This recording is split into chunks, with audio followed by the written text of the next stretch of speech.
গরমের কারণে আজকে আমাদের সেই রোগীর সংখ্যা অনেক কয়েক গুণ বেড়ে গেছে, মানে গতকালকের তুলনায় আজকে রোগীর সংখ্যা অনেক বেশি। কিন্তু আমাদের সে তুলনায় স্টাফ কম, সব জনবল কম, আমাদের কাজ করতে অনেক কষ্ট হচ্ছে এবং হিমশিম খাচ্ছি, কিন্তু আমাদের সেবা কার্যক্রম চালিয়ে যাচ্ছি। কিন্তু আজকে রোগী ছিল 110 জন, এডমিশন হয়েছে 24 ঘন্টায় 51 জন। অন্যান্য তুলনায় মানে প্রতিদিনই রুগী দিন দিন আরো বাড়তেছে, মানে গতকালকের চেয়ে আজকে বাড়তেছে, মানে আগামীকাল আরো বাড়বে রুগী, এরকম করে বাড়তেছে প্রতিদিন। গরমের কারণে অনেক রুগী বাড়তেছে, কিন্তু আমরা সিটের সংখ্যা হলো যে 26টা বেড, কিন্তু আমাদের রুগীর সংখ্যা অনেক বেশি। আমরা নিচে ফ্লোরিং করে করে পাশাপাশি করে এমন আছে এক সিটে 2 জন 3 জন রুগী দিতে হচ্ছে গা। রুগীরা ঠিক মতন সিট পাচ্ছে না, খাবার পাচ্ছে না, অনেক কিছু, মানে রুগীদের কষ্ট হচ্ছে গা।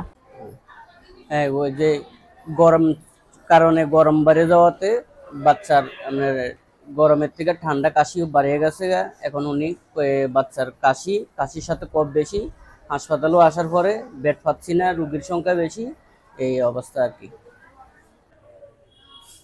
গরমের তাপমাত্রার কারণে এখন অনেক অসুস্থ হয়ে গেছে বাচ্চারা।